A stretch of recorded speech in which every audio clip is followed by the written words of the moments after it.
in this world. And often when I talk about true successful people, I'm talking about people who have good stories to share. A lot of these people that others follow, I think they have emotional issues and they are angry and they are full of scars and they are always talking, you know, everything, even their motivation, it is not through optimism, it's pessimism, and they are angry, they're trying to prove points. That is not success, because you can't drink poison and expect someone else to die. You're killing yourself. But when I did this survey, it shocked me that a lot of people, because a lot of people, about 95% of people are not successful. And the reason is that they hook up to stories that suckle or that suit their emotional, um, physiological, financial, social, and present need, their status and stage. The 5% of people that are so successful and so outstanding are those that seek for things that work. A lot of people, as they stroll in social media, yeah, they are not looking for answers to their problems. They are looking for comfort. They are looking for motivation. They are looking for kindred spirit. They are looking for people that can understand, people that talk their language, people that think like them, people, small minded people, you know. And guess what? They end up the same. That is why people like to form associations, victimized association. When they find out, oh, this lady has have gone through divorce, and now he's everywhere talking against men, and also they have had bad relationship. They look for such. Maybe something happened, they didn't perform well, and something happened at their work or something. They begin to look for things to succor that. No, if you want to be successful, you should you should ignore motivation. You don't need motivation.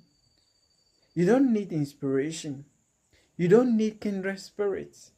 You don't need those kind of circle from people, that emotional expressions, and you are listening to. So yes, it's very true. It's very true. Yeah, that's how life is. What is it going to do for you? Instead, go for weight. Go for things that will help you build.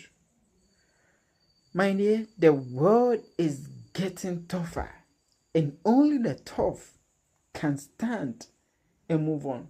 So better get acquainted with lifting heavy weights and then maintaining it.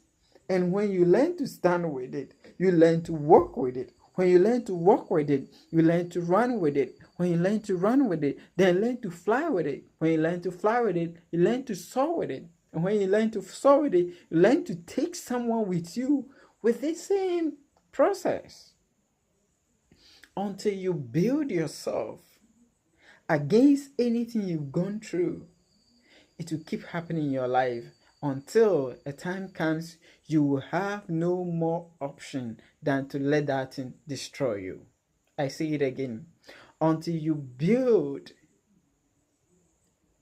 strength against anything that has attacked you before, it will keep repeating in your life until a time comes you have no more option than to be destroyed by it. So, what are some of the things that are repeated in your life? What are some of the things you've gone through and you didn't like such experience? What are some of those things? You have to pin them down and you have to build against that, because they are going to happen again. The beautiful part is they are resources and fuel for your greatness, but because you've not built your muscles, they became a problem to you. Instead of being an asset, they became a liability. They tend to destroy you instead of blessing you. They tend to take from you instead of giving to you. So it all depends on what you do with it. Think of the bodybuilders. When they are lifting the metal, when you see somebody working with inches and lifting, it's a burden. But the same thing, others lift it and they are building weights. It depends on who you are, not what happens.